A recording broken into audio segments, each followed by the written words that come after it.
So I've gotten some requests for this video, and this is a video format that I have kind of tried to avoid.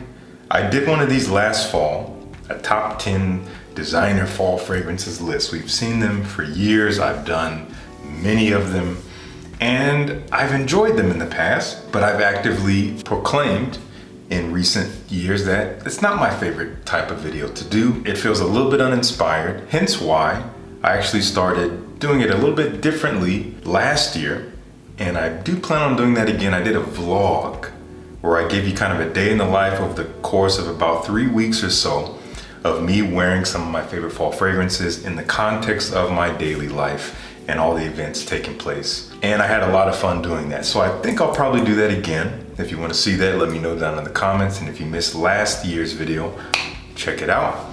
But I decided for the designer list, I'm just gonna do bare bones right here in front of the camera. Got my 10 fragrances here. I'm gonna share them with you. These are some of the ones that I plan on reaching for this fall. Maybe you have some of these, maybe you don't. Maybe you've tried them, maybe you haven't, but either way, I'm gonna have links to everything down in the description. So if you find something that you like, or you see something that looks interesting, do check it out down below. With all that out the way, let's dive right into it. Here at number 10, this is number 10 because of a technicality. The technicality is that this is a brand new fragrance to me, and I actually haven't given it a full body wearing just yet. I only sprayed it on my hand, and I did do a video on it, which you probably saw before this. And I do have to say that as it dried, it really captivated me, and I like it even more than its predecessor, and I think it's really gonna shine this fall. From Hermes, their newest release, H24 Eau de Parfum. I got this at a duty-free in London as I was on my way back home after 4 weeks on tour in England. As I said, a total improvement of the original, which is still great, but if you're looking for a deeper, richer, warmer version of that fresh, kind of green, metallic, citrusy, cooling scent that's almost natural but not quite, but still different, off the beaten path in terms of fresh designer men's fragrances, if you like that, you're gonna really enjoy this one. Not to say you'll like it more, it depends on your taste, but I like this more. I'm gonna get some good wearing out of this. This is gonna be a great daily wear scent for the fall. Has a little bit more legs to it, has more interest to it for me, and it's really gonna go far, I think, for those days when I don't know what to wear, but it still wears pretty elegantly if you wanna dress it up, in my opinion, but I can't speak on that definitively because I haven't worn it yet. But based on my skin, that's what I can say. More to come on H24 Eau de Parfum. Up next is an oldie but a goodie. In fact, we'll have several of those on the list. One that I'd say a few people enjoy, and I understand why. Gucci Guilty Absolute. This is a Pour Homme. I think it's discontinued, but still out there. Wow. Leather. This is a badass scent, but it can also be quite authoritative, quite elegant, and elevated. I would most likely dress this up at night when I know I'll be outdoors and I know I'll be wearing all black. This is great for that. It also wears well when you do want to dress it up, when you want to put on a nice suit. Again, darker colors is what I would go for. It just seems to work with this scent profile. Dry, slightly medicinal, woody leather. Unapologetic. I've talked about it a lot for a reason. Those of you who love it, you know what I'm talking about. Those of you who don't love it, that's just what it is. Gucci Guilty Absolute. From Dior.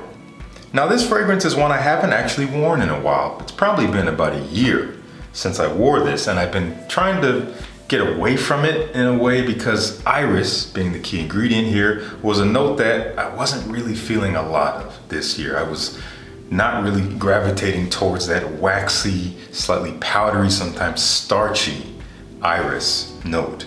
But I came back to it recently, and I have to admit this is gonna be great for the fall. And if I didn't already say this, which I don't think I did, at least in this video, fall is my favorite time of the year. I cannot wait for it to cool down, for the leaves to start to change, for the sky to get extra blue, which it does here in Oregon. It's really, really a beautiful sight. For the air to get a little bit more crispy. It's a weird way to say it, but I like it. Anyway, we're talking about Dior Homme. This is perfect for the fall time. This is so elegant. It is, I would say, the most casual of the Dior Homme line, at least the original line here. We're talking about the Irish-centric one. This is one that you could easily wear for the daytime. It wears just fine, but the personality of it just really caters to dressing up, to being more refined, but in a way that's unusual. It is sweet, chocolatey, fresh, leathery iris. And those are the primary elements of it, but it is kind of divided in my experience. When you first spray it on, you get most of the lavender and the iris working together with a little bit of this cacao backbone, this kind of chocolatey sweetness hovering around, but it is pretty aromatic. But as it dries, the leather and the cacao come more to the forefront, so it becomes kind of a chocolatey leather with still a little bit of that iris, again, that powdery, waxy, almost cosmetic-y feel playing a role. If you haven't been able to smell this, I'm sorry, because it's not easy to find, at least in North America. They've kind of pushed it to the back burner. They haven't completely discontinued it from what I understand. You can still get Dior Homme Original, which I haven't tried, so I can't compare it to this. However, I will say I do love the new Dior Homme 2020. That surprised me. I do enjoy it. It's just a completely different beast than this. But this is a classic and this is timeless. Dior Homme, the original. Moving on up from Tom Ford. A classic, I think one of the first fragrances they released as a brand, and an iconic one at that will go down in history as a very unique fragrance DNA. This is Black Orchid. Nothing new here. Very polarizing. For a lot of guys who are just getting into fragrances, if you smell this, you would think, how in the world could a man wear this fragrance? And I've talked about this before, but it's all about confidence. It's all about the kind of scent personality that you want to complement your own personality with. Now, this is one of those fragrances where I will dress this up in all black. This is a sexy scent. All black at night. Don't overspray it. It works wonders. Now, what does that mean exactly, working wonders? No, it's not gonna make people around you love you. No fragrance can do that. But it will get people's attention in a way that it makes you kind of an enigma, kind of mysterious, but also alluring all at the same time. This is sweet, chocolatey, earthy florals. Again, a little bit polarizing, has a lot of identity to it, and that's what I'm looking for in my fragrances. Olfactory identity, focus, specificity. This nails that. Timeless scent, Black Orchid from Tom Ford. I have the Parfum, I love that too, but I like this one even more. Okay, so the fall, you might think, okay, it's cooler. That means we're gonna wear our warmer, sweeter, deeper, richer fragrances. Yes, but a lot of those I do like to save for the winter time. The fall, just like the spring, is a transition season. It kind of straddles the line between warm and cool. Some days are warmer than others. Some days still feel a little bit like a mild summer day. And on those days, I like to reach for a fougere. I think fougères can be perfect for the fall. And one that is one of my first loves in this genre has to be At the Barber's classic barbershop style fragrance, a great entry level into the barbershop fougere genre. Smells like shaving cream. It's fresh, aromatic with lavender, a little bit soapy, creamy and sweet, spicy. There's a bit of a sexiness here, but it's more of a clean vibe. Fresh out of the barbershop, got it all together, refined, clean, easy to get next to. Simply smells pleasant. Very, very pleasant stuff, but in a more elegant way. And I love to wear this during the daytime when I want to present that vibe. At the Barber's from Margiela. Okay, easily the cheapest fragrance on this list. One of my favorites, kind of a guilty pleasure. I can't really explain why I love it so much, why it speaks to me, because you may not have the same experience, and I can easily say that. You may not like this the same way I do, but I really like it, so it's on my list. Calvin Klein Euphoria Intense. This is an easy one to wear on a night out casually, when you want to just kind of be playful and sexy, but it has more interest to me than your modern or more contemporary bad boy designer fragrances that are coming out now. It doesn't smell like bubble gum.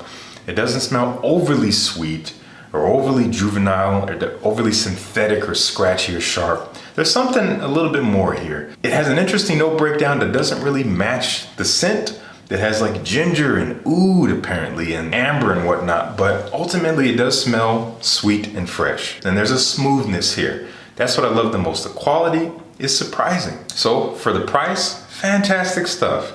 And probably gonna get you a compliment if you're looking for that, as long as you dress the part and be the part.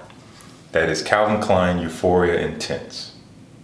Number 4, one of the coziest fragrances in this collection. but also something that can be pretty elegant and a little bit stand out depending on how much you want to spray. I don't know how easy it is to find these days, but I will link it down below where I can find it. L'Homme EDT Eau de Parfum. Man, this takes the already wonderful original, that cherry almond leather vibe that's sweet, creamy, and supple, and romantic in a way, and alluring, and it makes it deeper and richer. It enhances that cherry vibe, a little bit more leather, a little bit more syrupy in a way, but in the best way. May not be for everyone. Some of you guys may not really like this. It comes off a little powdery, lots of tonka bean in here as well, but I simply love it, especially when the air is cool. I'm gonna wear it with a collared shirt, or I would spray the sides of my neck. I would spray it on the insides of the collar here, and the wafts that you get are just so beautiful. The ideal man is what this stands for. Kind of smells like it. Great for the fall time. I have others in the collection that are wonderful. I could have actually chosen the original for the fall as well, because that one's great too, but I wanted a little bit more oomph. So that's the Eau de Parfum of L'Homme EDT from Guerlain. One of my new loves in my collection from the designer realm, from Narciso Rodriguez, who doesn't just make mainstream fragrances. They're a little bit different, decidedly more interesting. We're talking about the For Him line. This is Bleu Noir Eau de Parfum. And this basically smells like Cartier Declaration. If you smell that one, you know what I mean. That fresh, spicy, citrusy, warm feel. But it is smoother, more rounded around the edges, a little bit less funky, because the Cartier has some cumin in it, which not everyone loves.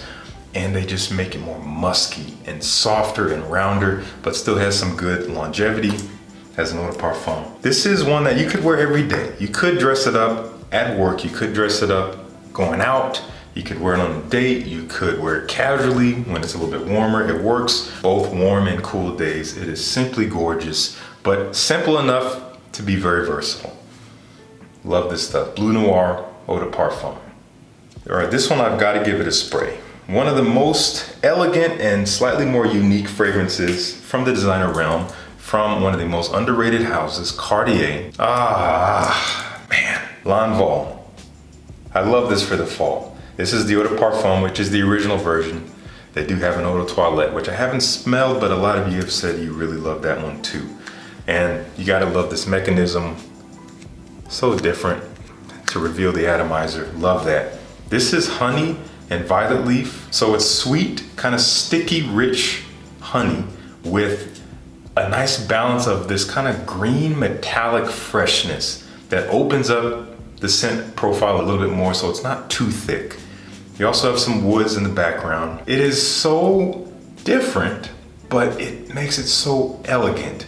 It's interesting. You put this on, especially dressed up nice, it gets people's attention, but not in a screaming way, not in a grab your shirt collar kind of way.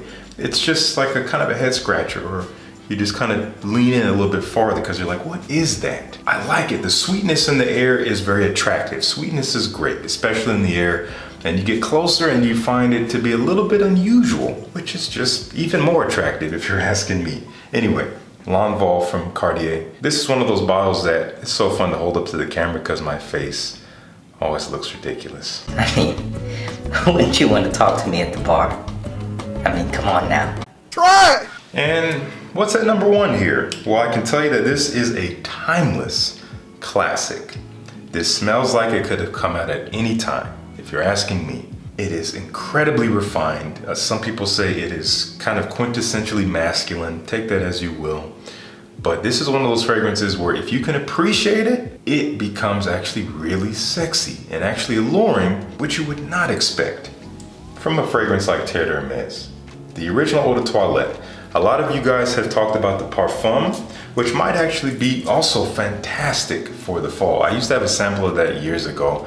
I haven't really revisited it since. In the air, this stuff is so diffusive. Oh my gosh, I can't even explain it. It is very, very earthy woody. Lots of dry earthy woods from vetiver mixed with orange.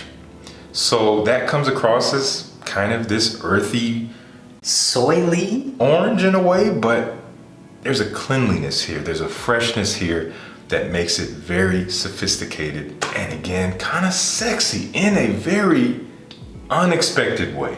Let me know how you feel about Terre D'Hermès. I hated this fragrance when I first tried it. I absolutely love it now. It's funny how taste can change, but sometimes it takes years. Terre D'Hermès, perfect for the fall. This is one I would wear on a day like today. It's a little bit warm, but not hot. I'm dressed a little bit more upscale, but definitely not formal in any way. But it's not just a t-shirt.